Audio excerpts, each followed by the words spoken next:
우리 7월의 암송 구절 보겠습니다. 요한일서 5장 13절 말씀입니다.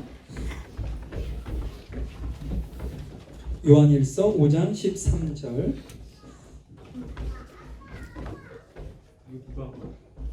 뜻을 생각하며 같이 읽겠습니다. 시작. 내가 하나님의 아들의 이름을 믿는 너희에게 이것을 쓴 것은 너희로 하여금 너희에게 영생이 있음을 알게 하려 함이라. 한 번 더 읽습니다. 시작. 내가 하나님의 아들의 이름을 믿는 너희에게 이것을 쓴 것은 너희로 하여금 너희에게 영생이 있음을 알게 하려 함이라. 아멘. 자, 오늘 말씀은 누가복음 11장 45절부터 54절까지의 말씀입니다.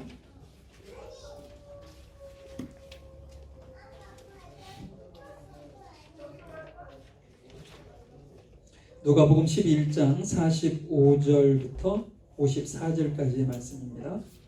저하고 한 절씩 교독하시죠. 한 율법사가 예수께 대답하여 가로되 선생님 이렇게 말씀하시니 우리까지 모욕하심이니이다.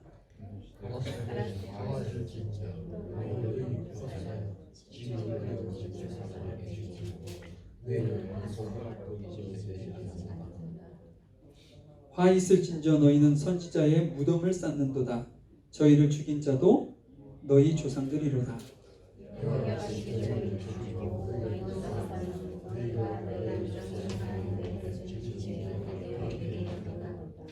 이러므로 하나님의 지혜가 일렀으되 내가 선지자와 사도들을 저희에게 보내리니 그 중에 더러는 죽이며 또 핍박하리라 하였으니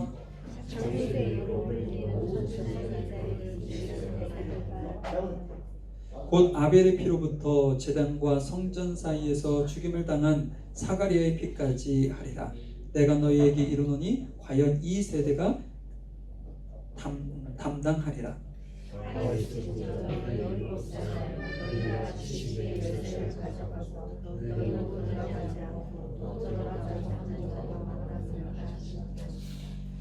거기서 나오실 때 서기관과 바리새인들이 맹렬히 달라붙어 여러 가지 일로 힐문하고 그 입에서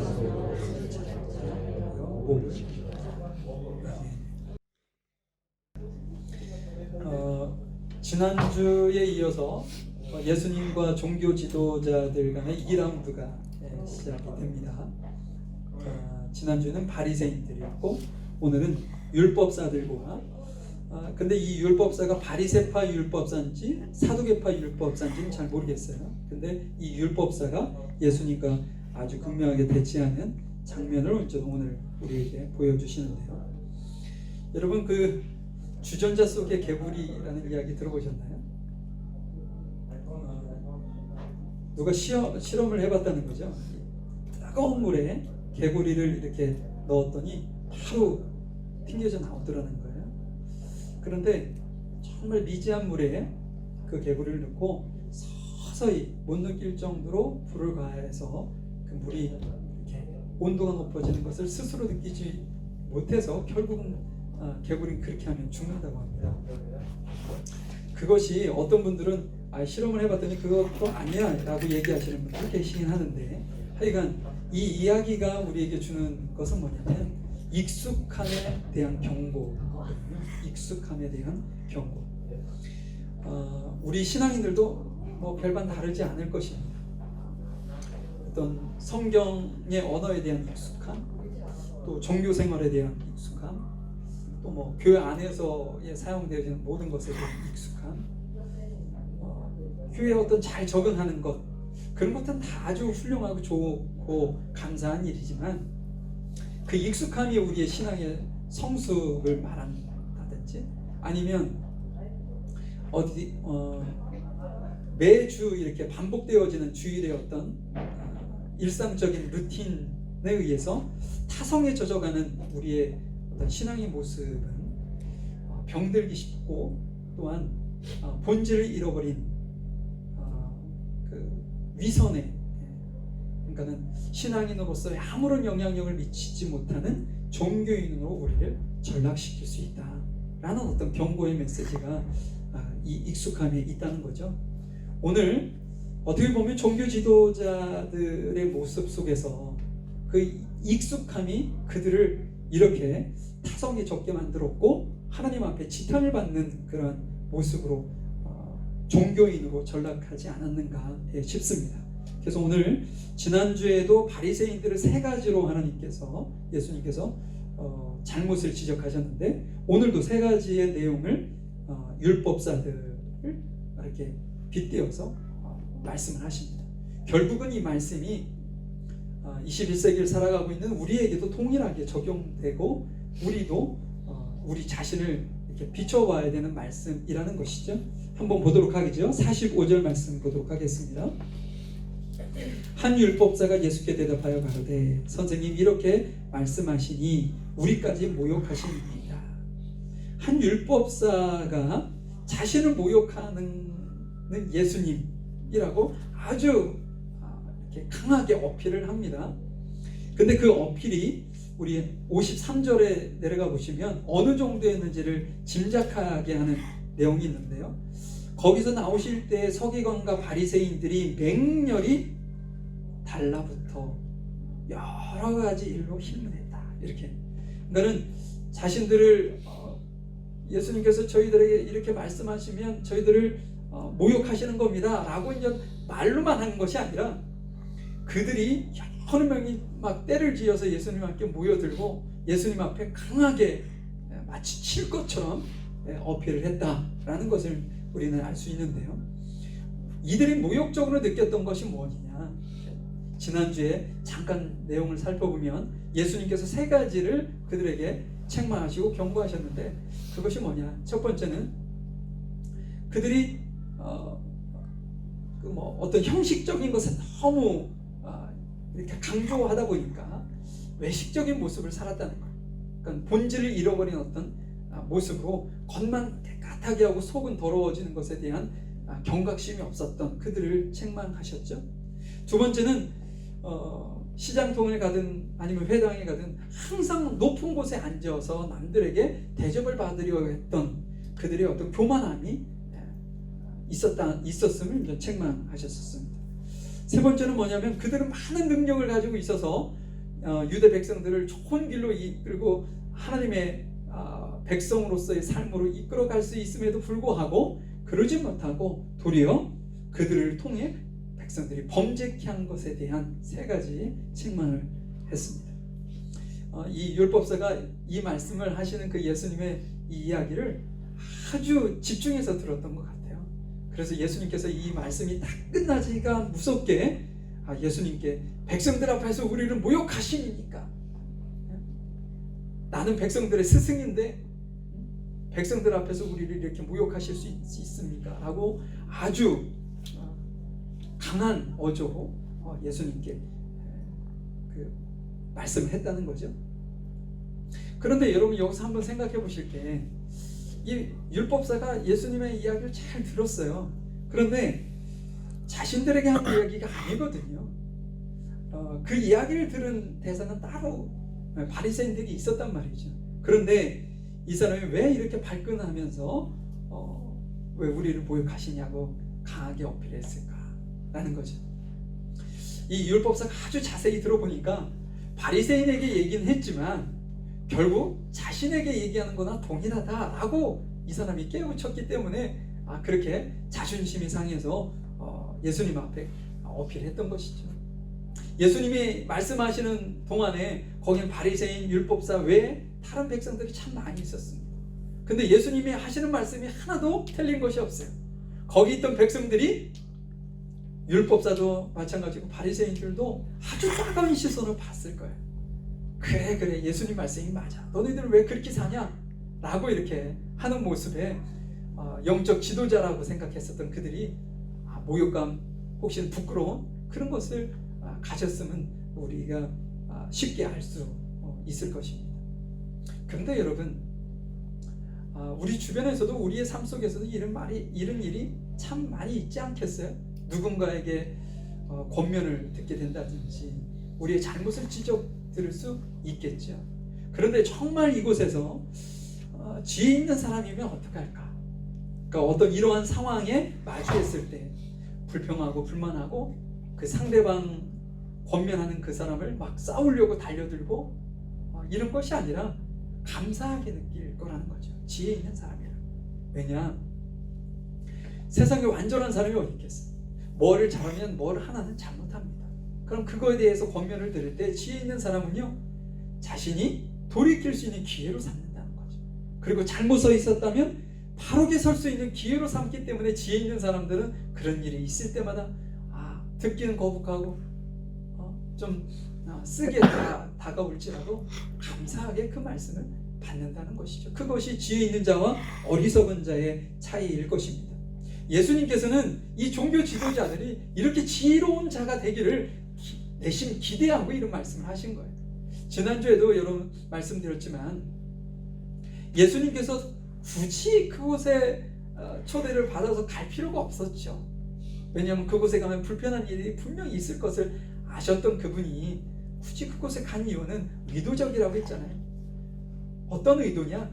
이들이 지혜로운 자로 자신의 잘못을 깨닫고 회개하고 뉘우치고 빛 대신 하나님 앞에 돌아와서 하나님의 귀한 백성이요 하나님의 귀한 사람으로 다시 세워지기를 원하는 그런 간절한 기대가 있기 때문에 그렇게 하셨던 것이죠.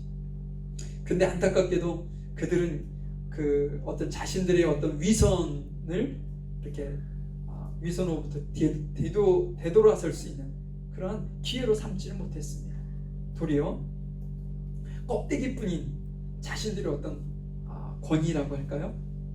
자신들이 이스라엘 백성들의 스승이다라는 어떤 껍데기뿐인 그 자존심, 그것을 지키기 위해서 예수님께 크게 강하게 반발했던 것이죠. 우리 그리스도인들이나 교회는요, 자각 능력이 있어야 되거든요. 그러니까 스스로 자신의 어떤 잘못을 깨우치고 이렇게 끊임없이 자신의 삶을 되돌아볼 수 있는 그런 능력이 필요하고, 주변에 있는 누군가의 이야기를 통해 가지고 하나님께서 이런 뜻을 원하시는구나 라고 깨닫는 어떤 능력, 그것이 이제 자각 능력인데, 지금 이 종교 지도자들은 이 자각 능력을 상실한 상태라는 거죠. 하나님께서 우리에게 그런 능력을 21세기를 살아가고 있는 우리 교회와 우리 그리스도인들에게 이 말씀을 하고 계시는 것이 아닌가 싶습니다. 그러시면서 예수님께서 그런 그 어떤 종교 지도자들에게 세 가지를 책망을 하십니다. 한번 그들이 가졌던 잘못은 무엇인지 한번 46절부터 한번 보도록 하죠. 46절입니다.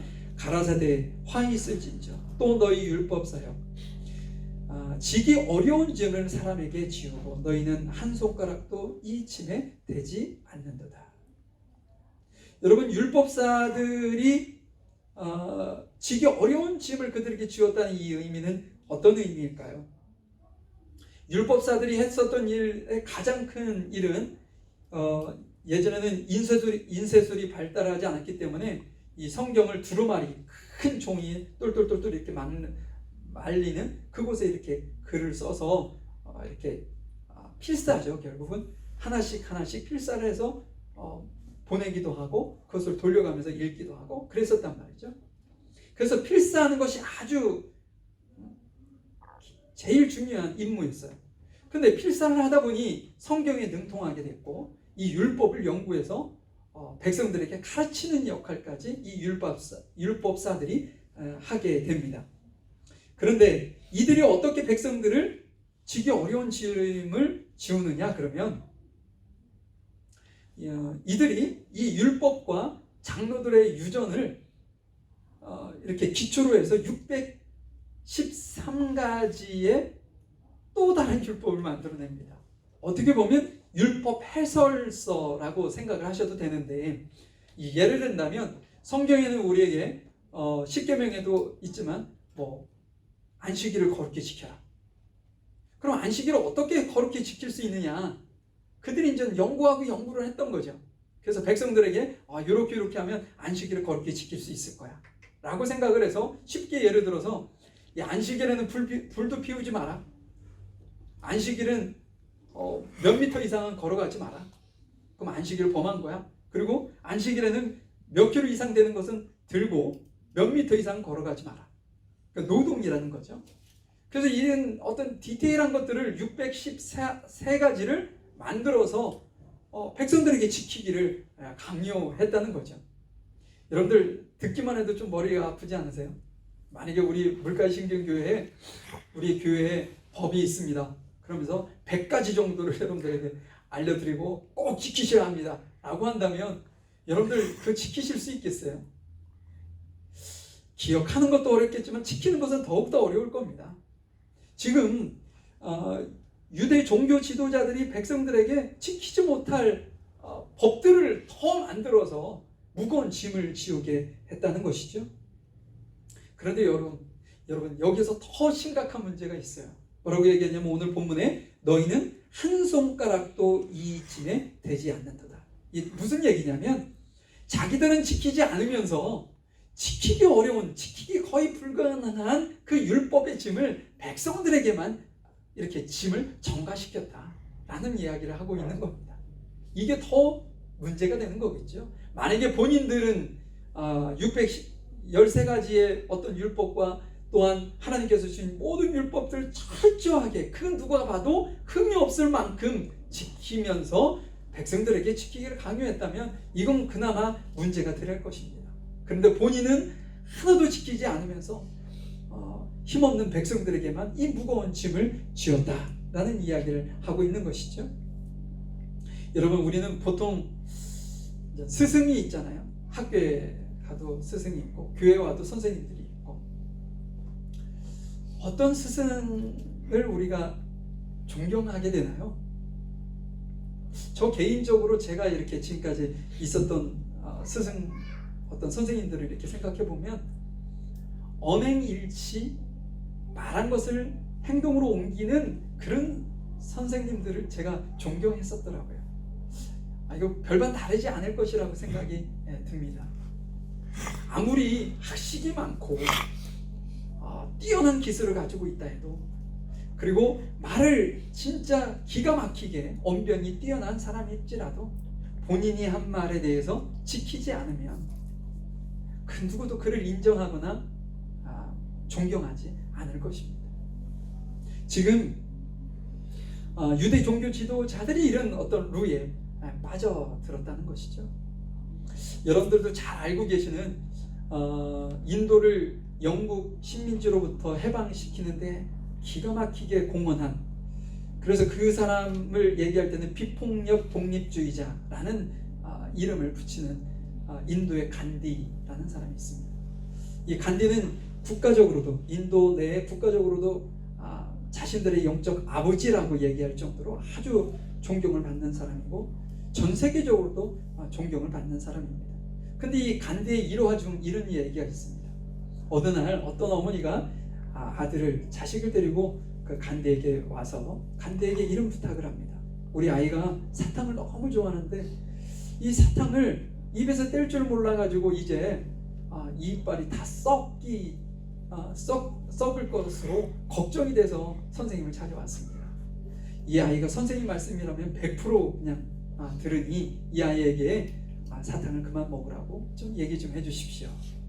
이렇게 해서 이제 데리고 왔는데 이 간디가 뜻밖의 이야기를 합니다. 한 달 후에 오십시오. 그래서 그 엄마는 좀 이상하지만 그래도 스승이 얘기하시는 거라서 한 달 후에 그 아이를 다시 데리고 간디에게 갑니다.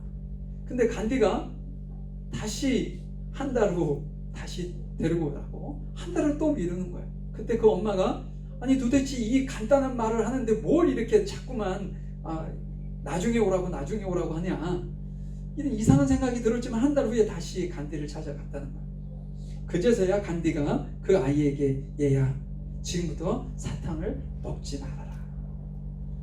이빨이 썩을 수 있어. 좋지 않아. 이 말을 해줬다는 거예요. 그러니까 그 아이가 예 알겠어요. 이제부터는 더 이상 사탕을 먹지 않을게요 라고 대답을 했다는 거죠. 아이도 참 착하죠. 그래서 이 엄마가 이상해서 그 간디에게 물었다는 거예요. 선생님, 아이에게 사탕 먹지 말라는 이 간단한 말을 하는데 왜 2달이라는 시간이 필요했습니까? 라고 물었는데 그때 간디가 실은 나도 사탕을 좋아하는데 나에게 왔었을 때 사탕을 좋아해서 나도 사탕을 즐겨 먹고 있었는데 그 아이에게 사탕을 먹지 말라고 이 아이에게 하기에 내 마음이 찔렸다는 거예요.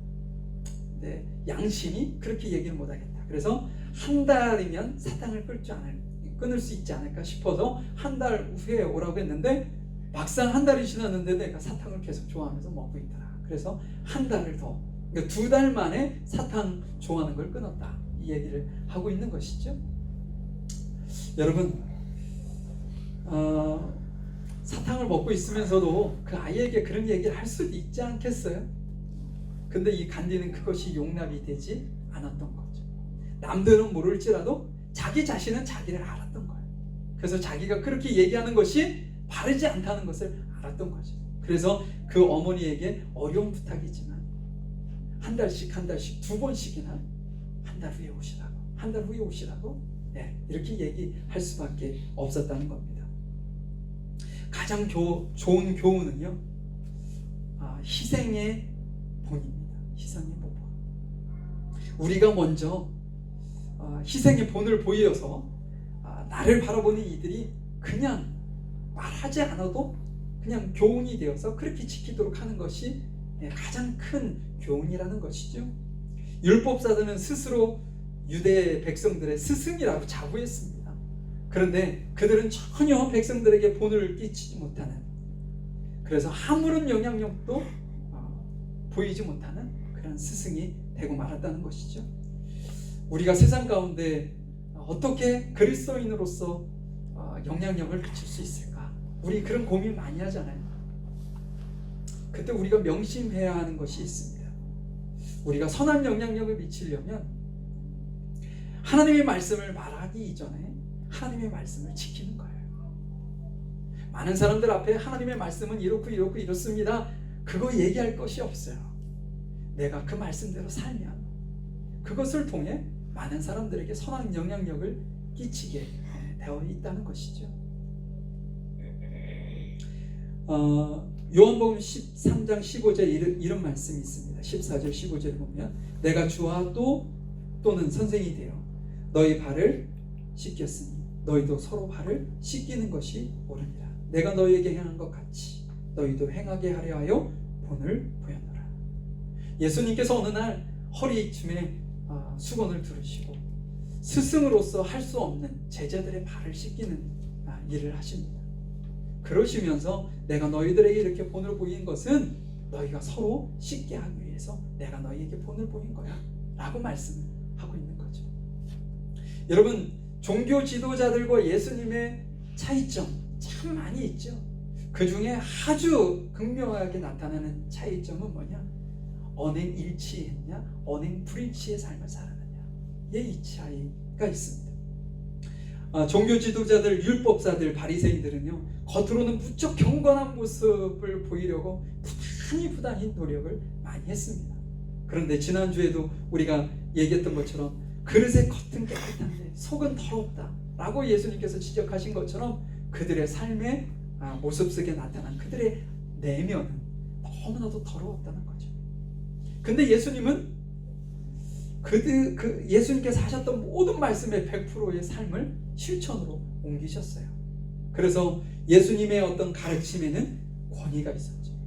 권위 있는 가르침에는 사람들의 삶을 변화시키는 능력이 있게 됩니다. 그래서 예수님께서 가르치고 예수님께서 복음을 전했던 그곳에는 빠지지 않고 드러났던 것이 뭐냐? 사람들의 삶이 변했다는 것. 이 말씀을 우리에게 지금 하고 계시는 거죠. 자, 두 번째 율법사들의 잘못은 무엇이었느냐? 47절, 48절 봅니다. 화 있을진저 너희는 선지자들의 무덤을 쌓는도다.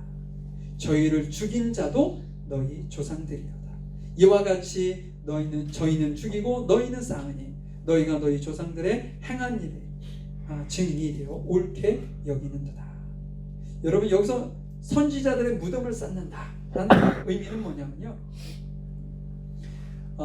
훌륭하신 그 구약의 자기 조상들 중에 선지자들이 참 많이 있었잖아요. 근데 그 선지자들을 유대 백성들이 많이 죽였단 말이죠. 하나님의 말씀 전하고는 그들을 죽였어요. 그래서 그 선지자들의 무덤이 없는 선지자들이 참 많이 있었어요. 근데 지금 여기서 얘기하는 것은 뭐냐면 선지자들의 정신을 계승하고 이어받겠다는 그런 명목으로 어떤 선지자들 무덤을 만들기 시작한 거예요. 그러면서 백성들에게는 야, 이렇게 훌륭한 선지자들의 무덤을 나는 만들었으니 나는 정말 경건한 사람이다 라는 이야기를 백성들 앞에서 하고 싶었었던 거죠. 근데 예수님께서는 그들의 그 모습을 뭐라고 얘기하셨냐면 자신들의 약함을, 악함을 은폐하기 위해 위선의 모습으로 보았다는 거예요. 그래서 그들을 책망하셨다는 거죠. 왜 그것을 예수님은 위선으로 보았느냐? 그 선지자를 죽인 것이 조상이에요. 조상들이 죽였던 그 선지자들을 이제는 이렇게 기념하기 위해서 무덤을 만들고 그 정신을 따르겠다는 것은 너무나도 지극히 좋은 거일 수 있습니다. 그런데 그들에게는 무엇이 빠졌느냐? 반성이 빠졌다는 거죠. 왜 우리가 그렇게 했는지. 또한 그 반성과 함께 회개가 빠진 그냥 무덤만 형식적으로 이렇게 만들어 놓고 우리는 훌륭하신 선지자들을 따르는 사람들이야 라고 얘기하는 것은 위선이라는 거죠. 그것만큼 형식적이고 누군가에게 보이려고 하는 모습은 없다. 그래서 예수님께서는 그의 어떤 위선적인 모습을 책망하셨던 거죠. 그들의 위선은 어떻게 드러나느냐? 49절은 이렇게 얘기합니다. 이러므로 하나님의 지혜가 일렀으되 내가 선지자와 사도들을 너희에게 보내리니. 그러니까는 구약에도 그 이전에도 조상들에게 선지자와 사도들은 하나님의 말씀을 맡은 자들 아닌가요? 그들에게 보냈던 것처럼 너네들의 지금 살고 있는 이 시대에도 내가 그들을 보냈다. 대표적인 사람이 세례 요한 아닙니까? 근데 세례 요한을 그들은 좋게 보지 않았어요. 그들을 어떻게 보면 억압되고요. 그들이 억울하게 죽어가는, 세례 요한이 억울하게 죽어갈 때 침묵했다는 거예요. 정법과 결탁해서 그냥 침묵하고 말았다는 거죠. 그런 모습을 보이는 거예요. 너희에게 보내리니 그 중에 더러는 죽이며 또 핍박하리라. 대표적인 선지자들 중에서 보다 더 훌륭한 선지자, 그것이 그들 앞에 서 있는 예수님 아니겠어요? 근데 그 예수님을 그들이 핍박할 것이고 결국은 그들을 알아보지도 못하고 십자가에 죽일 것을 지금 어떻게 보면 예언하는 겁니다. 근데 이 예언의 모습이, 예언의 말씀이 그대로 이루어지지 않아요. 이처럼 그들은 하나님의 말씀을 맡은 이들을 존중하지 않았습니다. 그들은 하나님의 말씀을 맡은 자들이 전하는 그 말씀에 귀를 기울이지 않았습니다. 그리고 외형적으로 무덤만 만들어 놓고 자신들은 경건한 사람이라고 거짓을 주장하는 위선의 모습이 그들의 모습이었다. 그러면서 지금 책망하시는 겁니다. 우리가 21세기를 살아가는 우리에게도 이런 모습은 정말 그러니까 형식이 중요하지 않은 건 아닌데 이 형식을 너무 중요하다 보면 이 본질을 훼손하기가 쉽잖아요. 그러니까 본질을 훼손치 않는 형식을 우리가 얼마만큼 균형감을 잡으면서 이 시대를 살아가느냐, 이것은 우리가 종교 지도자들처럼 자각 능력을 상실한 사람이 될 거냐 말 거냐를 결정하는 아주 중요한 이유가 된다는 것이죠. 이 율법사의 세 번째 잘못은 무엇이냐? 52절 말씀 봅니다. 화 있을진저 너희 율법사여, 너희가 지식의 열쇠를 가져가고 너희도 들어가지 않고 또 들어가고자 하는 자들도 막았느니라 하시냐. 여러분 한번 정리해 볼까요? 첫 번째 예수님께서 그들의 잘못이라고 책망했던 것은 뭐냐면 율법에 대한 그들의 태도입니다. 율법을 어떤 자세로 대할 거냐, 하나님의 말씀을 지키는 말씀이냐, 지키지 않고도 그냥 누군가에게 이용하려고 하는, 자신들의 어떤 자리를 유지하려고 하는데 사용되는 것이냐, 이런 어떤 율법에 대한 바르지 않은 태도를 예수님께서 경고하신 것이고, 두 번째는 선지자들, 하나님의 말씀을 맡은 자들에 대한 태도를 경고하신 거예요. 하나님의 말씀을 전하는 그 선지자들을 멸시하고 그들이 전한 말씀을 경솔하게 듣고 그 말씀을 따르지 않았던 그들의 태도. 세 번째는 뭐냐면 그들에게 주어진 특권을 악용한 태도에 대해서 말씀을 하시는 겁니다.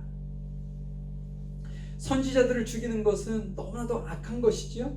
그런데 그것보다 더 악한 것은 오늘 말씀 백성들이 구원의 길로 가는 것을 차단하는 것, 막는 것, 그것이 더 악한 거라는 거죠. 오늘 본문은 여기 뭐라고 했냐면 지식의 열쇠라는 표현을 썼는데 마태복음 23장 13절을 보면 이렇게 말씀하고 있어요. 화 있을진저 외식하는 서기관들과 바리새인들이여, 너희는 천국문을 사람들 앞에서 닫고 너희도 들어가지 않고 들어가려고 하는 자들도 못 들어가게 한다. 이 천국문이라는 하나님의 나라라는 표현을 썼어요. 그 종교 지도자들은 성경에 대한 독점을 하고 있었죠. 하나님의 말씀을, 율법을 연구한 것을 그들에게 가르치는 역할을 그들이 독점했단 말이죠. 그러면 이 성경의 어떤 본질이라고 할까요? 하나님의 말씀의 본질이 뭔가요? 타락하고 죽은 영혼들을 살리는 거 아니겠어요? 그러면 그런 막중한 어떤 권리를 가지고 있는 그들, 권한을 가지고 있는 그들이 그 말씀을 통해서 백성들을 하나님의 나라, 하나님의 백성으로 만드는 그 일을 해야 하는데 그러지 아니하고 천국으로 들어가는 문도 닫아놓고 본인도 들어가지 않을 뿐더러 그 앞에 문 앞에 다 버티고 서서 들어가려고 하는 사람들조차도 들어가지 못하게 하는 일을 하고 있다. 우리가 21세기를 살아가면서 우리가 어떻게 살아가느냐는 아직도 하나님을 알지 못하는 이들에게 천국문으로 들어가게 하는 역할도 할 수 있을 뿐더러 이 종교 지도자들처럼 그 앞에 서서 들어가려고 하는 일들을 막을 수도 있다는 겁니다. 우리에게 아주 큰 경고를 하고 계시는 것이죠. 자, 오늘 말씀을 좀 한번 마무리 좀 한번 해보려고 합니다. 세 가지, 지난주에 세 가지, 이번 주 세 가지, 6가지를 우리에게 경고를 예수님께서 하셨었는데 이 경고의 메시지를 우리가 어떻게 받아들이느냐에 따라서 우리의 삶은 너무나도 달라진 삶을 살아갈 수 있다는 것이죠. 여러분, 최소량의 법칙이라는 말 들어보셨어요? 최소량의 법칙. 예를 든다면 그 식물이 있는데 식물에는 여러 가지 영양소가 골고루 들어가야 이렇게 건강하게 크잖아요. 근데 거기에 뭐 예를 들어 질소와 칼슘 중에 질소가 아주 적게 있고 없고 다른 영양소는 뭐 아주 풍부해서 넘치도록 많이 있다라고 쳤을 때 그 식물은 건강하게 자라지 않는다는 거예요. 근데 풍부한 건 많이 있는데 풍부하지 않은 것 때문에 자라나지 않는 것을 보고 그 사람이 최소량의 법칙이라는 것을 찾아낸 거죠. 그게 뭐냐면 성장은 최대가 아니라 최소가 결정한다는 거예요. 이런 논리는 참 우리 생활 속에도 많이 있는데요. 한 가지 예를 들어 보자면 우리가 요즘에 그 인터넷을 통해 가지고 검색하는 것이 너무 일상화돼 있잖아요. 예를 들어서 우리가 검색하는 속도를 생각해 보시자고요. 여러분들 가정 안에 아주 요즘에 최신 그 어떤 컴퓨터가 있습니다. 그리고 그 인터넷 선이 들어왔을 때 그것을 연결해주는 라우터라고 할까요? 공유기, 그것도 최신형 아주 빠른 걸로 구비를 해놨어요. 근데 여러분들의 가정까지 들어오는 그 인터넷 선이 전화선이에요. 여러분들 전화선 ADSL 기억나시나요? 지금부터 한 10년 전만 해도 그거 많이 썼습니다. 그래서 인터넷을 하면 인터넷 속도가 너무 느려가지고 위부터 이렇게 착 이렇게 나왔던 거 여러분들 기억하실 거예요. 검색 속도가 어떤 걸 따라가는 거죠? 인터넷 들어온 선에 좌우되는 겁니다. 그것이 최소죠. 거꾸로 만약에 인터넷 선이 요즘에 광케이블선 들어오는데 광케이블선이 들어왔다고 치자고요. 그 다음에 공유기도 최신형이 있어요. 근데 컴퓨터가 아주 구닥다리 예전에 쓰던 그런 검색 속도는 무엇을 따르나요? 최소인 컴퓨터의 사양에 좌우된다는 거예요. 여러 가지 요소가 있지만 그 어떤 검색 속도를 결정하는 것은 최소지 최대가 결정하는 것이 아니다 라는 이야기를 지금 하고 있는 것이죠. 저는 이것을 생각하면서 우리 신앙도 똑같겠다 라는 생각을 하게 되었습니다. 뭐냐면요, 우리가 정말 성경에 대한 지식을 너무 많이 가지고 있어요. 너무나도 풍성해요. 근데 행함이 없다면 우리의 믿음 거기까지예요. 우리 성경을 66권을 달달달달 애우는 것에 우리의 신앙의 믿음의 수준이 있는 게 아니라 그렇게 많이 알지라도 내가 행하지 않으면 행하는 그 수준까지만이 우리의 믿음이라는 거죠. 우리가 열심히 기도를 합니다. 하루에도 몇 시간씩 주님 앞에 무릎을 꿇고 기도를 해요. 근데 우리 안에 경건의 모습이 없어요. 그러면 우리의 믿음은 그 수준이라는 거죠. 우리의 어떤 모습을, 우리의 믿음을 결정하는 것은 최대의 모습이 아니라 최소의 모습이 우리를 결정합니다.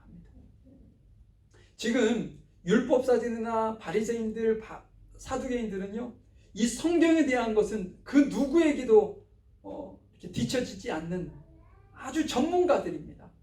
그런데 하나님께서는 그들의 믿음의 수준을 아주 바닥으로 봤어요. 위선자들이고 외식하는 자들이다 라고 예수님은 그들을 판단하셨다는 거죠. 예수님은 어떤 기준인 거야? 최소량의 법칙을 생각한 거예요. 너희들이 그렇게 많은 것을 가지고 있지만 너네들의 행하지 않는 그 모습, 그것으로 너네 믿음은 그 수준이야 라고 말씀을 하고 있는 것이죠. 21세기를 살아가고 있는 우리에게 하나님께서 이런 모습을 우리에게 점검하라고 말씀을 하시는 겁니다. 우리가 정말 잘하는 것이 있어요, 여러분. 잘하는 것이 있는데 그 잘하는 것에만 포커스를 두고 그것만 하지 않으시기를 바라요. 여러분들의 연약함을 성숙시키는 일에 더 많은 시간을, 더 노력을, 더 하나님 앞에 간구하며 기도하며 말씀으로 채우는 일을 하셔야 된다는 거예요. 왜냐? 우리의 믿음의 수준은 우리의 연약함의 기준이 될 가능성이 다분히 높기 때문에 그렇습니다. 오늘 말씀을 통해서 우리에게 주시는 이 교훈의 말씀, 이것을 여러분들 절대로 잊지 마시고요. 겸손하게 믿음의 성숙을 향해서 열심히 멈추지 않고 계속 여러분들이 뛰어야 하고 가야 하는 그 이유는 위선의 늪에 빠지지 않고 어떤 매번 주어지는 쳇바퀴처럼 돌아가는 이런 곳에서 우리가 우리의 신앙 본질을 지키고 주님 앞에 나아갈 수 있는 길이 있기 때문에 그런 것이죠.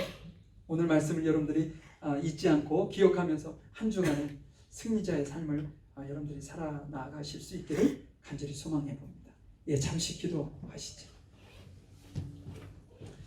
사랑과 은혜가 풍성하신 하나님,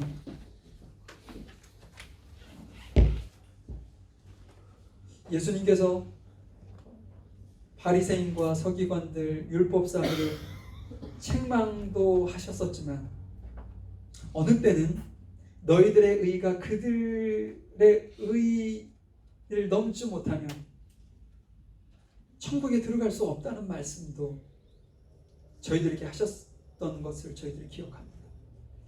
하나님, 그들이 본질을 잃고 형식적인 것에 매여 자각 능력을 상실한 채 살아갔었던 그들의 모습도 있지만 우리에게 주님께서 주시는 권면의 말씀은 그들이 가지고 있는 장점에 포커스를 맞춰서 저희들에게 격려하시는 말씀도 있다는 것을 저희들이 잊지 아니하고 그들의 삶을 본을 보며 하나님께서 원하시는 모습으로 저희들이 나아갈 수 있도록 주님 도와주시옵소서. 무엇보다도 저희들이 지금 현재 가지고 있는 가장 연약한 모습을 하나님 앞에서 회복하기를 간절히 원하는 그런 소망을 가지고 겸손하게 주 앞에 나아가기를 소망해 봅니다. 그래서 하나님께서 원하시는 아름다운 모습, 하나님의 백성으로, 하나님의 일꾼이요, 또한 하나님의 사람으로 악해져가는 이 세상 속에서 자각 능력으로 이들의 악함을 회복시킬 수 있는 위대한 하나님의 백성으로 저희들이 서기에 부족함이 없도록 저희 귀한 성도들과 저희 교회를 온전히 주님 앞에 세워질 수 있도록 저희들이 이끌어가 주시기를 간절히 소망드립니다. 그래서 승리자의 삶을 살아가기를 간절히 소망드리며 사랑 많으신 예수님의 이름으로 기도하였습니다.